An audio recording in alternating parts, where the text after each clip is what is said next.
Olá, seja bem-vindo, seja bem-vinda. Iniciamos Espiritismo e Educação, transmitindo do Rio de Janeiro para o Brasil e o mundo através da web rádio Estação da Luz. E rogamos ao nosso Mestre Jesus, seja conosco, abençoe a todos que estão nos acompanhando, os que virão depois nos assistir através do YouTube na internet.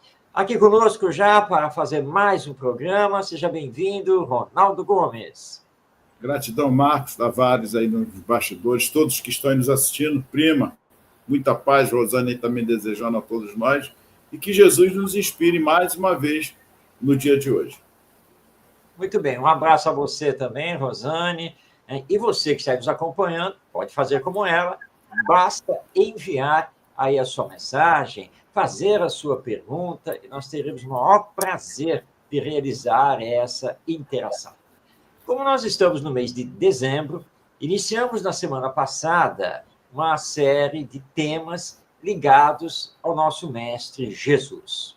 Falamos na semana passada, de uma forma geral, de Jesus na educação. Hoje, nós vamos focar mais especificamente Jesus na família. Como educar os filhos com Jesus. Esse é o tema de hoje e que estamos convidando a você para participar, para estar conosco. Ronaldo, a doutrina espírita é muito clara ao nos colocar a importância do Evangelho e de Jesus na família, no lar.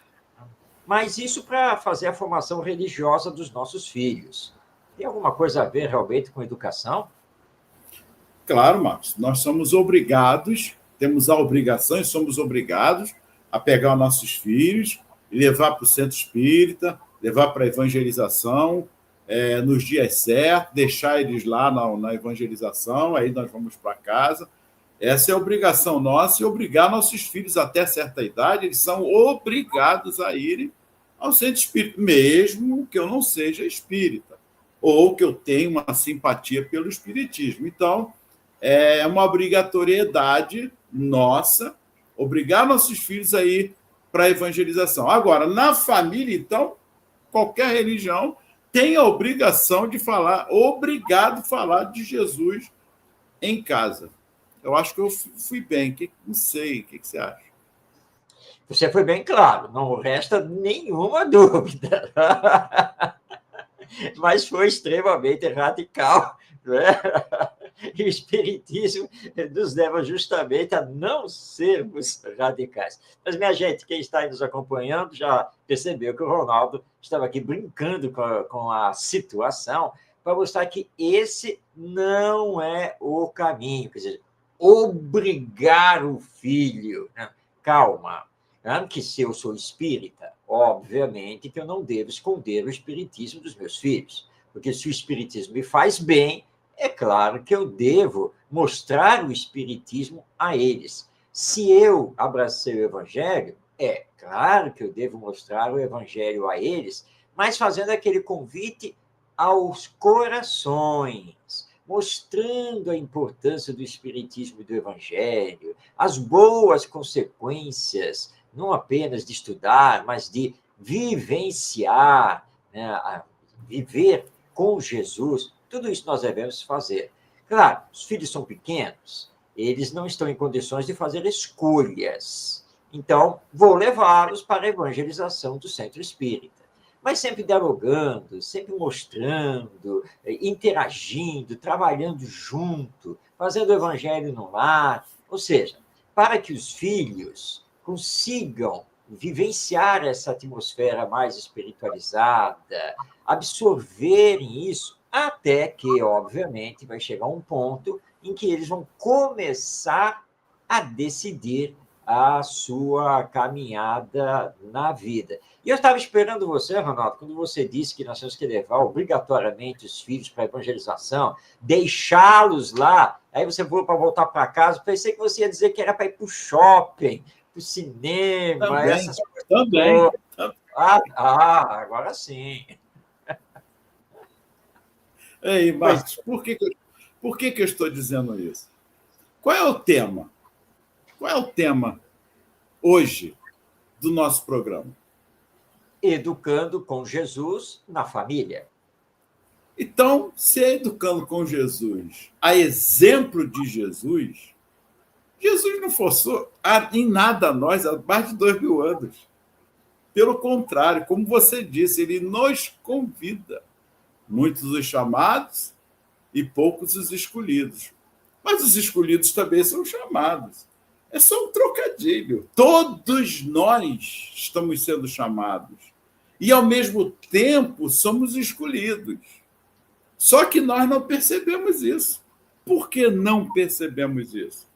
Ora, não haverá só uma só ovelha minha que esteja desgarrada, que eu não vá recuperar, que eu não vá tirar ela desse abismo da onde ela está indo. O filho pródigo foi a mesma situação. Ele quis viver a vida e foi viver a vida.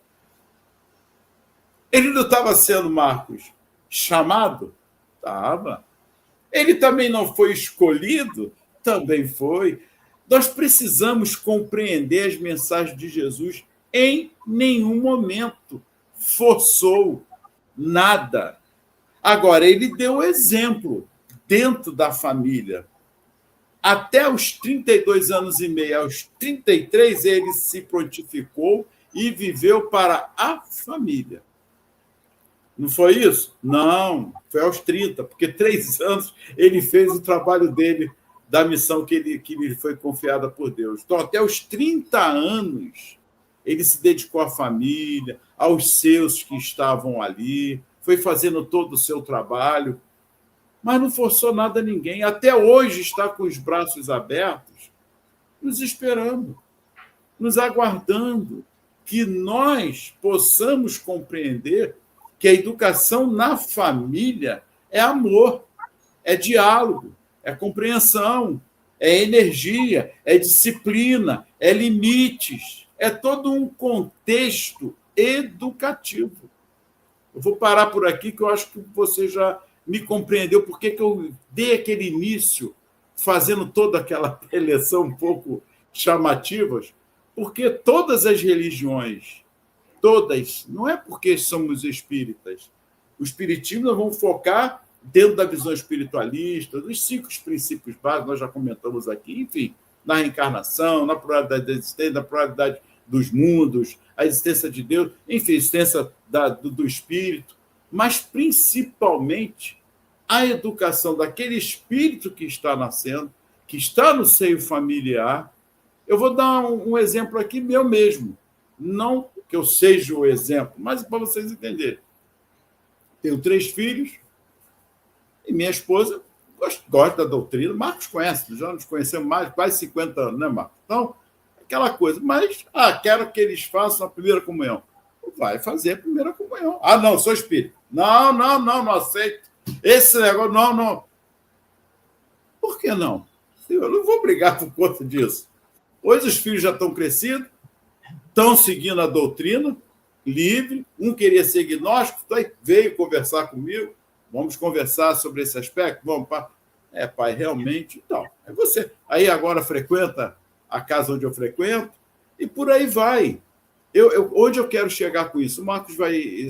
Só mais um instante, Marcos. Por que eu estou dizendo isso? Se o tema é educando com Jesus, primeiro nós temos que entender Jesus, a sua vida, compreender todo o exemplo que ele fez conosco, a sua mensagem que ainda deturpamos muito. Mais ou menos por aí. Olha, Marcos, dá um estudo, dá programas e mais programas sobre o tema. Sem dúvida, Ronaldo, sem dúvida. E você lembrou algumas passagens aí de Jesus, eu estava aqui recordando uma outra também, que é quando ele esteve na casa dos irmãos Lázaro, Marta e Maria. E na chegada dele com os discípulos, Lázaro e Maria logo se assentaram junto a Jesus, e Jesus aproveitou que todos estavam ali para começar, então, a alguns ensinos, a conversar com eles. Marta foi para dentro, preocupada, né, em fazer a refeição, né, porque estavam chegando de viagem. E como ela viu que Maria estava lá sentado ouvindo Jesus, ela vai lá para a sala, interrompe Jesus, né, e diz: Senhor, olha só, pede para minha irmã se levantar e me ajudar, né? Que há muitas coisas a fazer. Jesus olha para ela e diz assim: Marta, Marta, somente uma coisa é necessária, e Maria escolheu a boa parte. E aí é quando Marta entende, ou seja, enfim, eu sou Jesus, o Messias, estou aqui, e você está preocupada em preparar a refeição? Senta aqui, vem ouvir. Então, é o convite. Ele deixou Marta totalmente livre para escolher. Mas ele mostrou: olha, você vai perder esta oportunidade, mas isso é com você, tudo bem. Né? Maria escolheu ouvir, né? Absorver as lições. Faço o convite a você também. Segundo as narrativas evangélicas e também dos espíritos, Marta entendeu e também acabou se aquietando, né, e começou a ouvir o mestre. Então, todos esses exemplos são isso. Jesus convidava, Jesus acolhia, orientava, mas nunca exigiu, né? Ele nunca forçou nenhuma situação. Né? Então, ele realmente tinha isso que nós precisamos aprender em família, no lar. E você colocou bem, Ronaldo, é preciso ter diálogo. Agora, vamos aqui fazer um complemento. Diálogo fraterno com os filhos. Porque o diálogo pressupõe saber ouvir. Algumas pessoas acham assim: tá bom, senta aqui, vamos conversar. E atropela, passa por cima, acaba fazendo acontecer o que você quer. Não, diálogo pressupõe saber ouvir. Ouvir. Bom, me fala. E aí? O que você está pensando? O que foi que aconteceu? Como? Você deu um exemplo, o filho chegar... Não, eu não quero saber desse negócio de espiritismo de Jesus. Eu não vou frequentar o centro espírita, não, pai. Então, bom, filho. Senta aqui, vamos conversar? Não quero conversa. Isso eu já decidi. Tudo bem. Ok, eu respeito a sua decisão. Né? Mas eu só queria entender um pouco melhor por que você decidiu isso. Né? É só essa conversa que nós vamos ter. Não quero aquele convencer, não. Não é nada disso. Tá? Mas eu quero entender. Você acaba de chegar para mim para dizer que tomou a decisão que não quer saber do espiritismo nem do evangelho. Ok. Mas você não acha que eu mereço uma explicação, pelo menos entender por que você tomou essa decisão? Vamos conversar? Então, é conversa, é diálogo. Você vai ouvir, vai fazer uma ou outra ponderação, aquilo que couber, mas vai respeitar. Porque o mais importante de tudo não é fazer dos nossos filhos espíritas, é fazer dos nossos filhos homens e mulheres de bem. Isso que é o mais importante. E sendo do bem, vão viver eticamente, vão colocar em ação a solidariedade e a fraternidade, vão ser honestos. E se tiverem uma visão espiritualista da vida, excelente.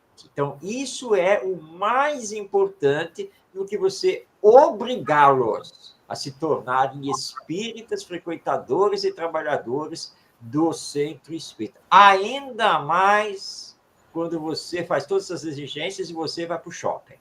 Aí, realmente, é um problema sério, Ronaldo. Marcos, olha, vou aqui no Sandro, ele está fazendo uma pergunta aqui muito oportuna. Sim. Ele está aqui perguntando, podemos dizer que cada espírito, em seus projetos reencarnatórios, mas quando estamos em família, somos todos recíprocos na evolução? Boa pergunta, dentro do que nós estamos aqui colocando, Marcos. Bom, só vou dar uma palhinha aqui rápido. Com certeza, a família é o ponto primordial, primeiro em todos os aspectos dessa educação com Jesus. Em todos os aspectos. Um lar sem Jesus, fique bem claro, é complicado. em algum momento vai sentir falta. E sente. Não é porque vai ser materialista ou ateu, nada, não quero entrar por aí, não. Mas sem ter a compreensão do aspecto da vivência do Cristo é complicado. Mas toda família tem sempre alguém com alguma religiosidade, ou segue essa ou aquela religião. Sempre tem. E aí podemos dizer que a presença de Deus está ali, chamando a atenção, ainda que seja de qualquer religião. Isso é bom frisar, que seja de qualquer religião. Emmanuel, esse nosso querido benfeitor espiritual, através do Chico Xavier, ele tem um texto que está publicado no livro Família. Esse livro Família é de autores espirituais diversos, onde o Emmanuel também comparece. Numa das suas mensagens, só um trechinho, o Emmanuel nos diz aqui o seguinte: dizes-te amigo de Cristo, afirmas-te seguidor de Cristo e clamas, com razão, que Cristo é o caminho redentor da terra. Mas não te esqueças de erigir-lhe assento constante à mesa do próprio lar, para que a luz do Evangelho se te faça vida e alegria no coração. Estou trazendo esse texto aqui de Emmanuel para a nossa reflexão, porque tem tudo a ver agora com esta pergunta e o que o Ronaldo já estava colocando. O acaso não existe. Então, nós sabemos da existência do planejamento reencarnatório, mas que esse planejamento ele é sempre feito nas suas linhas gerais, não nas suas particularidades. Por quê? É para manter intacto o nosso livre-arbítrio. Mesmo diante de expiações e provas, às vezes muito duras, nós sempre mantemos o livre-arbítrio. Isso é da lei divina. E também sabemos, com o Espiritismo, que todos somos individualidades imortais, fazendo a nossa jornada evolutiva rumo à perfeição. E que, portanto, cada um está num determinado degrau dessa evolução. Nós não somos iguais na evolução. Cada um tem o seu progresso já realizado, tanto intelectualmente quanto moralmente. Por isso que em família, apesar da lei de sintonia, nós ainda encontramos muitas diferenças entre os cônjuges, entre os pais e os filhos, os avós, e assim por diante. Porque somos individualidades fazendo a nossa caminhada e, portanto, cada um tem o seu histórico evolutivo. Então, compreendendo tudo isso, nós também vamos compreender que, se estamos aqui na Terra, ligados uns aos outros, formando a família e vivendo no mesmo lar, é que temos uns com os outros o dever de nos amarmos, para superarmos o passado, que pode não ter sido tão bom. E em nos amando, podemos, então, alicerçar hoje um futuro já melhor, mais feliz. Mas como fazer isso sem Jesus? Ou, como nos lembra Emmanuel, com Jesus, mas sem Jesus no lar. Sem Jesus no lar? Como assim? Porque se você proclama Jesus, se você estuda Jesus, se você aponta o Evangelho como um caminho de redenção e salvação, como que você vive no lar sem Jesus? É uma incongruência. Então, Emmanuel está aqui nos chamando a atenção que Jesus tem que estar presente no lar. E nós temos visto espíritas, católicos, evangélicos, enfim, todos aqueles que abraçam o cristianismo, muitas vezes viverem com Jesus nas suas pregações, nas suas palestras, lá no seu templo religioso, no nosso caso, o centro espírita, mas quando chega no lar, no trato com os familiares, não usa de mansuetude, de cordialidade, de compreensão, de tolerância, nada dessas coisas. E aí quer simplesmente impor Jesus aos corações. E esse é o nosso grande engano. E por isso que o Emmanuel nos chama a atenção aqui, que o evangelho, ele deve fazer luz. Luz nas nossas vidas. E o evangelho deve trazer alegria aos corações. Por isso que ele não pode simplesmente ser imposto. Né? Não pode ter essa imposição. Continua com um convite. Mas tem que começar no lar, na família, para que depois todos possam levar o evangelho, possam viver com Jesus na sociedade de uma forma geral. Então, realmente, se a família falha nisso, nós vamos ter problemas graves depois na sociedade. Pois é, eu iniciei naquela preleção antes, fazendo aquela pequena demonstração. Pô, nós vamos ver a vida de Madre Teresa de Calcutá. Fez um belíssimo trabalho. Vamos ver a vida de Mahatma Gandhi. Também fez um belíssimo trabalho. Nós temos Sai Baba, fez um belíssimo trabalho. Onde eu quero colocar isso? Com famílias, cada um dentro do seu aspecto, e mesmo assim não conseguiu convencer todo mundo nas suas próprias famílias. Temos o nosso exemplo aqui do Chico, também do Divaldo. Nenhum deles conseguiram também, toda a plena família, tentar convencer ninguém. Eles seguiram o que tinham que seguir, com as convicções que foram adquirindo, com a ajuda de tantos outros. A mãe do Divaldo, então, foi percebendo toda essa situação. Tem uma cena até que ela se escandaliza, porque a filha havia cometido suicídio e a igreja não permite fazer preces ou orações para quem cometeu. Aí vai ficar esperando agora o juízo final. E ela acaba não aceitando, isso não é Deus. Né? Só para nós percebermos a situação. Então, o radicalismo ou ideologias que se colocam não tem nada a ver com as religiões, mas sim de homens que estão à frente e levam para a família, às vezes, uma permissiosidade muito grande dentro da família. Porque o radicalismo acaba deixando o aspecto de família realmente totalmente fora do que pede esse sentido, o que pede a palavra família. Família é a união, com todas as problemáticas que existam. Né? Quando se fala em problemas, só muda de endereço. Os problemas existem em qualquer situação. Mas quando há, de fato, o diálogo, as famílias vão procurar se unir. Vai haver as desavenças, porque se entrarmos no aspecto da reencarnação, vai mostrar as suas origens, as suas razões, vai ser, seja como diz o Evangelho, causas anteriores e causas atuais das aflições. Está lá no Evangelho também nos demonstrando. Mas o seio familiar, ele tem que ser o ponto de equilíbrio. Vou repetir. Mesmo com todos os problemas, tem que ser o ponto de equilíbrio. Eu vou para o trabalho, ou eu vou procurar um emprego, ou eu vou para qualquer instituição, para uma festa, qualquer coisa.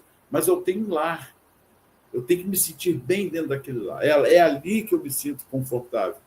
É ali que eu quero retornar, apesar de todos os problemas. Tem uma cena no YouTube em que a mulher sempre reclamava do marido, que a toalha estava no chão, estava uma desorganização total dentro de casa. E aí, um dia, ele se foi, partiu. Aí tem a cena que está tudo arrumadinho. Ela chega do trabalho, está tudo arrumadinho. Ela olha para um lado, olha para o outro, tudo certo, tudo bem, tudo tranquilo, mas vazio, porque o marido havia partido, desencarnado. É só para nós percebermos que, claro, ninguém está dizendo que você vai ter que largar as coisas, mas tem que arrumar um quarto, tem coisa. Mas o perfeccionismo, o radicalismo, eu estou colocando um outro aspecto, tá vendo? Eu não falei nem da religião agora, mas falei do aspecto familiar, dos problemas que existem. Então, Família é emoção, é afinidade, é os aborrecimentos que existem, mas também é a presença de Jesus. É ali que nós vamos ter toda a situação da nossa formação do caráter e personalidade. É ali, não adianta dizer que é. Os conflitos maiores começam na família. Pois é, Ronaldo. Eu trouxe aqui o Emmanuel, no livro Família, psicografia de Chico Xavier. Tem uma outra obra também da psicografia do Chico Xavier, que é muito importante dentro desse nosso tema, Educando com Jesus na Família, que é o livro Jesus no Lar. Até o título tem tudo a ver. Essa obra não é de Emmanuel. Jesus no Lar é livro do espírito Néio Lúcio. Mas o Emmanuel faz o prefácio, faz a apresentação do livro. Então, eu trouxe um trechinho do prefácio que tem tudo a ver com o que você acabou de falar. Olha aqui, vamos prestar atenção na fala do Emmanuel. O lar é a escola das almas, o templo onde a sabedoria divina nos habilita, pouco a pouco, ao grande entendimento da humanidade. O lar é a escola das almas, é o templo da sabedoria divina. Isso é muito profundo, né, nesse dizer de Emmanuel, para mostrar a todos nós que somos pais, que somos avós, enfim, né, que precisamos perceber no lar uma escola e que nessa escola, os pais, principalmente, têm a missão de educar. Educar os filhos, que são espíritos igualmente reencarnados. E como nós, também são filhos de Deus, são criados por Deus. Está aí a obra Jesus no Lar. Então, é uma missão sagrada. Missão sagrada que, obviamente, não quer dizer, ao educar com Jesus, tentar trabalhar o Evangelho, que o lar será um oásis de paz. Não, porque nós estamos na Terra, e a Terra ainda é mundo de expiações e provas. Aqui na Terra, todos somos espíritos imperfeitos. Então, vamos ter dificuldades de convivência? Sim. De vez em quando vamos ter aborrecimentos? Sim. Um ou outro desentendimento acontecerá. Situações delicadas a nível emocional, financeiro, de saúde? Sim. Um filho mais rebelde? Pode acontecer, etc. Porque o lar é uma escola. E na escola, as individualidades ali estão, né? E precisam conviver da melhor maneira possível. E nós sabemos que, pela lei de sintonia, nem todos que agora nos unimos em família no mesmo lar, nos amamos totalmente, não? Nós sabemos disso. Muitas vezes nós ainda temos coisas do passado que precisamos reparar através do perdão, através do amor, através da tolerância. Tudo isso tem que acontecer na família. Agora, isso é um processo educacional. E é por isso que precisa saber ouvir, para ouvir, inclusive, as críticas. Porque, às vezes, nós achamos que temos que consertar os filhos, que temos que reformar os filhos, né, que temos que educar os filhos, mas esquecemos de olhar para nós mesmos. E, muitas vezes, quem está precisando de conserto sou eu. Eu preciso de conserto. Eu preciso de reparação. Eu preciso de educação. Por isso, né, Ronaldo, às vezes nós assistimos essas cenas, né, do filho chegar para o pai e dizer assim, vem cá, o pai ou a mãe, né? Vem cá, você não se olha não se enxerga? Não vê o que você faz aqui em casa? E é um choque, né? Mas às vezes nós precisamos desse choque de realidade. Só que precisamos ter humildade de parar, pensar, meditar e aceitar se for o caso. Tem razão. É verdade. Agora, obviamente que há maneiras e maneiras de você fazer isso. E eu lembro aqui, Ronaldo, você contou essa história que está no YouTube, Há uma outra história, inclusive, contada por um psicólogo, que ele estava atendendo um casal, e ele, então, perguntou qual era o motivo da visita, porque tinha marcado ali a consulta, né? E a esposa disse assim: doutor, é o seguinte, meu esposo é militar, né, de patente, é um oficial do Exército, tá? E é o seguinte, ele diz que eu sou extremamente desleixada, relaxada e desorganizada. É o que ele vai falar aqui daqui a pouco. Só que tem o seguinte, por exemplo, quando eu lavo a roupa, passo a roupa e vou guardar lá no armário, tudo direitinho, ele, quando vai pegar uma blusa, por exemplo, ele olha, me chama e diz assim, olha, que bagunça é essa? Mas sabe que bagunça é essa que ele está se referindo? É que ele quer que eu guarde as blusas, as camisas, obedecendo a gradação das cores do arco-íris. Doutor, eu simplesmente não consigo fazer isso. Então, ele reclama, que é uma coisa impressionante. E ele se pega com tudo, achando que a nossa casa, nosso lar, tem que ser igual ao quartel. Ah, tá, já entendi. A senhora pode sair? Vou conversar com ele, depois eu converso com a senhora.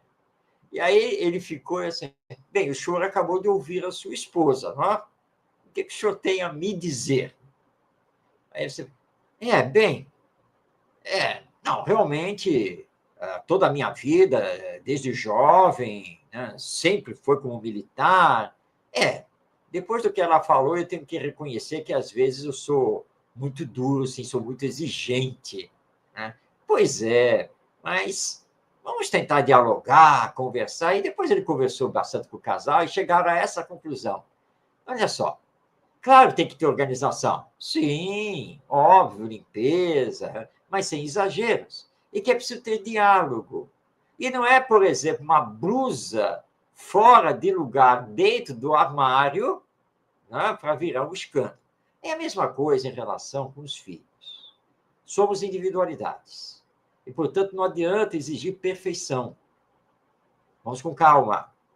Assim como eu sou imperfeito e, portanto, me equivoco, falho, é claro que o filho ou o outro cônjuge também vão falhar. Mas, se estamos com Jesus, nós vamos ter um ponto em comum para um entendimento. Fazer o que Jesus fez. Vamos lembrar aqui de novo Lázaro, Maria e Marta.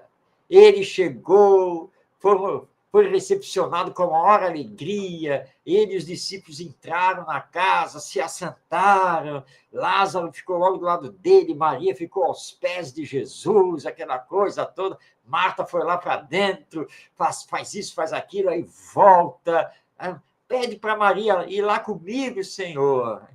Ele todo calmo, tranquilo. Ô, Marta, eu entendo a sua aflição, entendo. Mas, olha, eu não posso pedir isso para Maria, porque Maria escolheu a boa parte. Aquilo que é o mais importante, que é ouvir o Evangelho, absorver o Evangelho. Por que você não faz o mesmo? Aí depois nós vamos nos preocupar com a alimentação. Agora é a alimentação da alma. E a alimentação da alma é mais importante. E foi aí que Marta entendeu.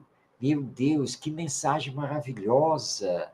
Que coisa, né? Quer dizer, através desses ensinos, nós teremos entendimento, nós teremos uma boa convivência, nós teremos paz nessa convivência, nós teremos mais respeito entre nós. E aí ela se assentou também para começar a ouvir o mestre. Então, essa compreensão e esse respeito os pais precisam ter para com os filhos, para que os filhos tenham também essa compreensão e esse respeito para com os pais. Eu estou com a pergunta aqui, Marcos, do Livro dos Espíritos, para que nós possamos compreender essa importância da reencarnação, que muitos ainda pensam que os laços de família eles se perdem com a reencarnação. Então, acham que as outras religiões se baseiam nesses aspectos da importância da família, show, e é importantíssimo, Mas quando vai para a doutrina espírita, tem esse aspecto. Não, reencarnação, isso aí desmonta, né, os laços de família. E Kardec, ele faz essa pergunta justamente na 205. Ele pergunta assim aos espíritos: segundo certas pessoas, a doutrina da reencarnação parece destruir os laços de família, fazendo-os remontar às existências anteriores. Aí as pessoas ficam em dúvida: poxa, isso não existe, né? Afinal de contas, vou ter que reparar isso, fazer aquilo, voltar de novo. Quer dizer, sentido de família. Olha a resposta dos espíritos. Ela os amplia em vez de destruir. Quer dizer, aumenta mais ainda esses laços, baseando-se o parentesco em afeições anteriores. Os laços que unem os membros de uma mesma família são menos precários. A reencarnação amplia os deveres da fraternidade, pois no vosso vizinho ou no vosso criado pode encontrar-se um espírito que foi do vosso sangue. Por que é importante nós focarmos nisso? Para vermos a grandiosidade da doutrina espírita em trazer esse aspecto reencarnatório na importância dos laços familiares.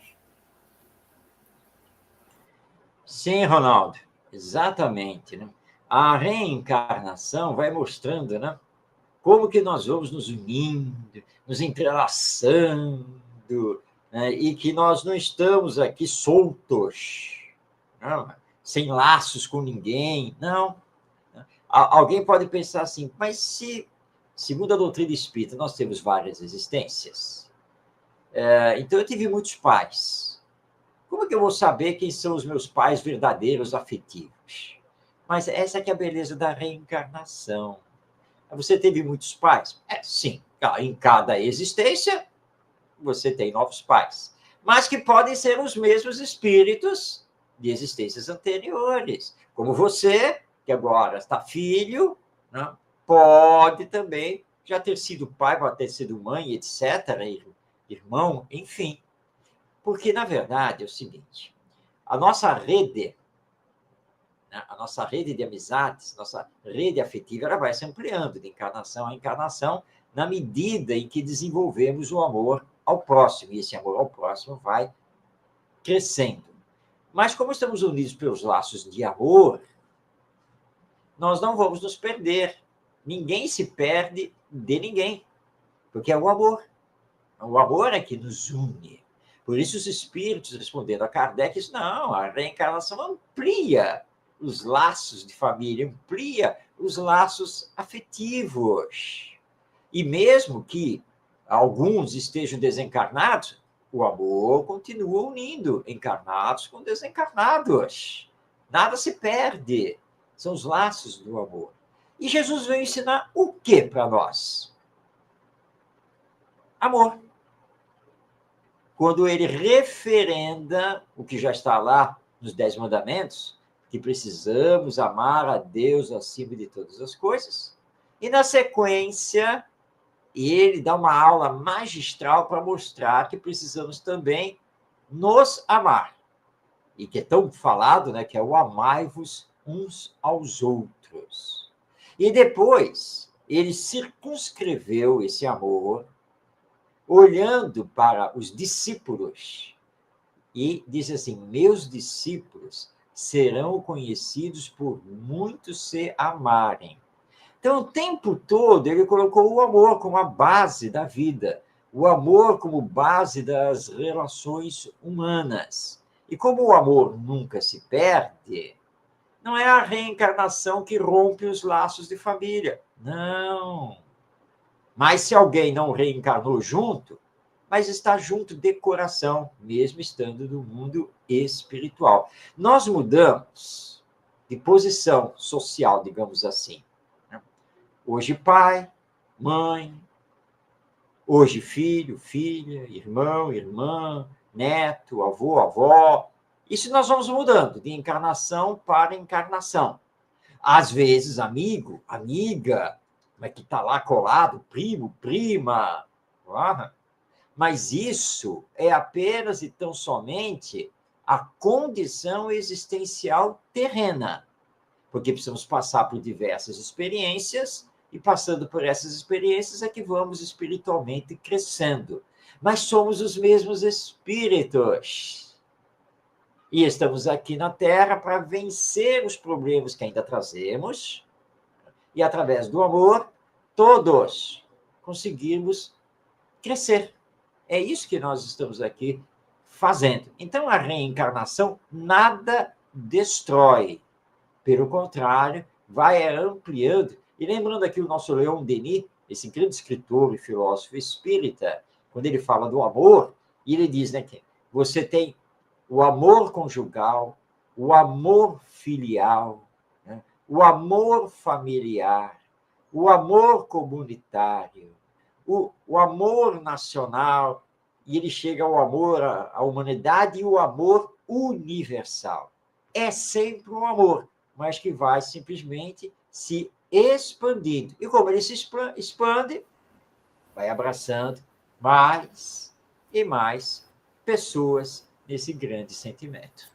E falarmos de Jesus no lar independe de religião. Se você tem a sua religião, respeite os seus que estão com você. Tente trazê-los e não afastá-los. E é o que nós observamos às vezes, principalmente em lares espíritas.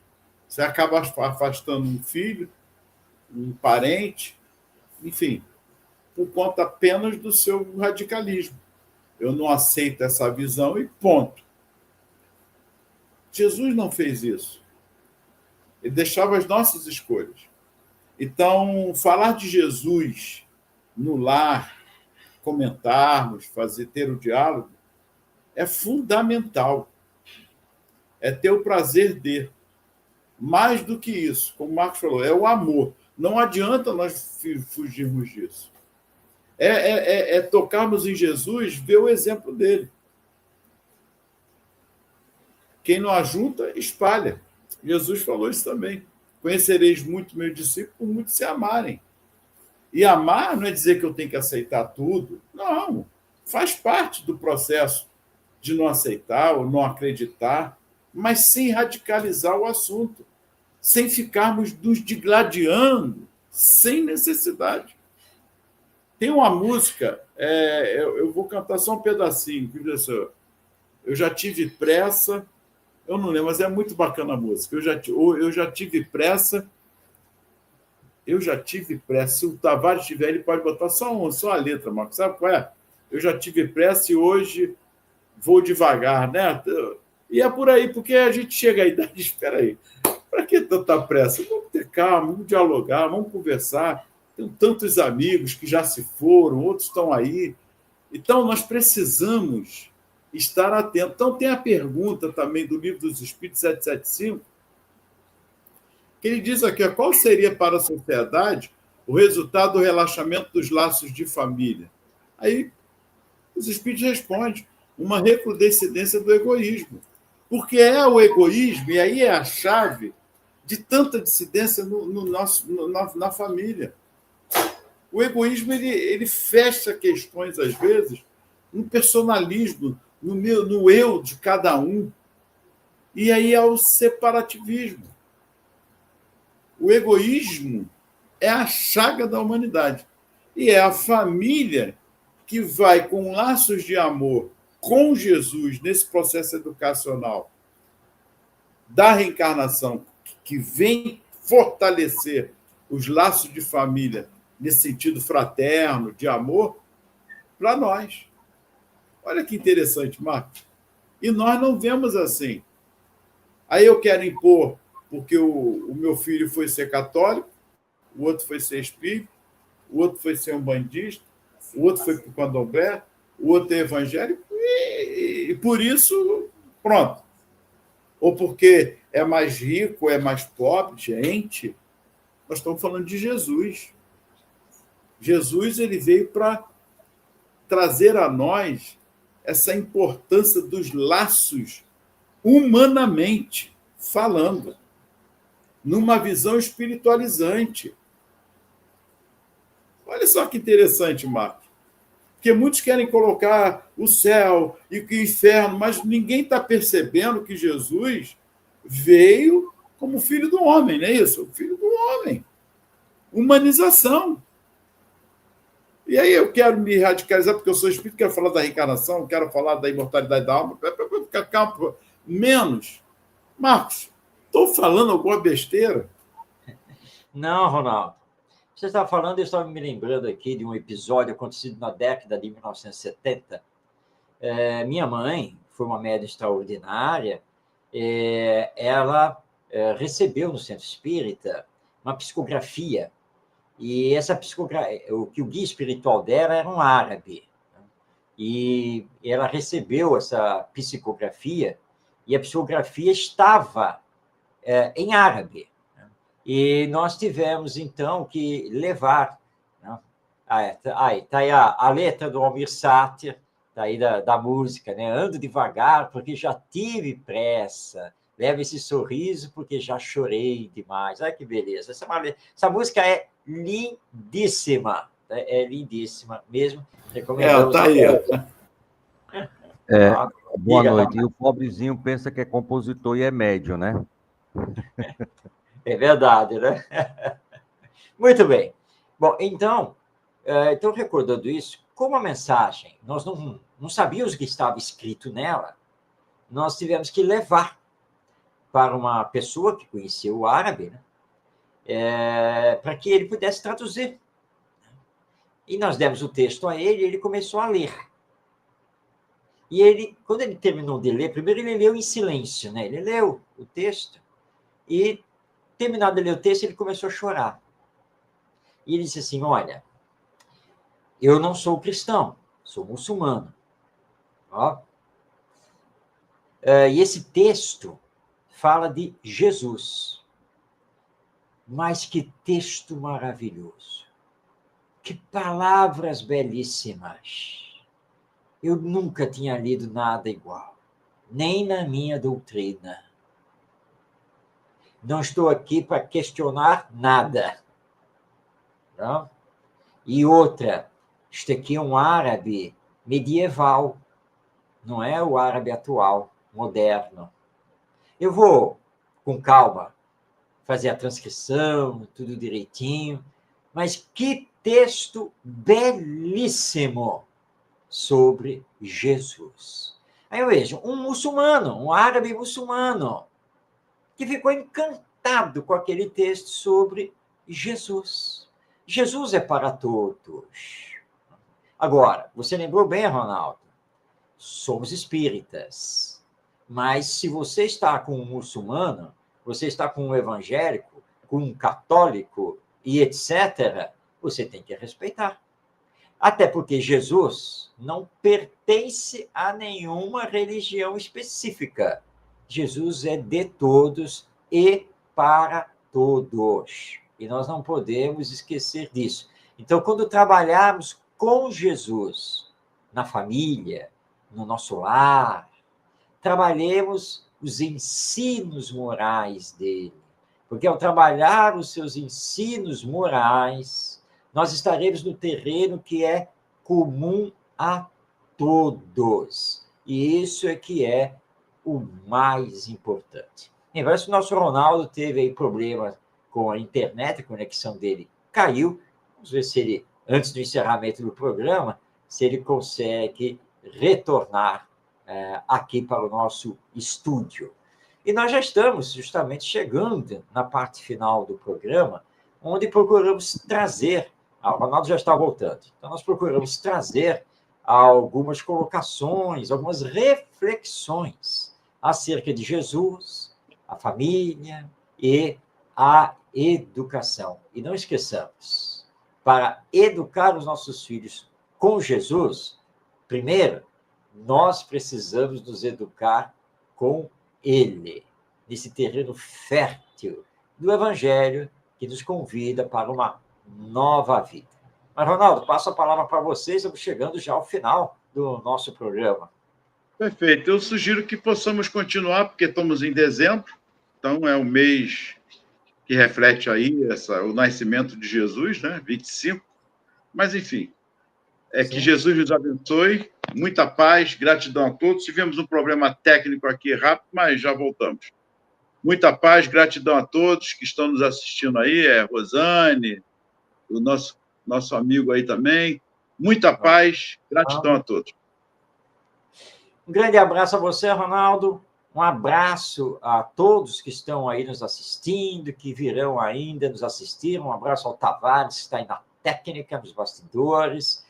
E lembre-se, Espiritismo e Educação vai ao ar toda segunda-feira, a partir das 8h30 da noite, em transmissão da Web Rádio Estação da Luz.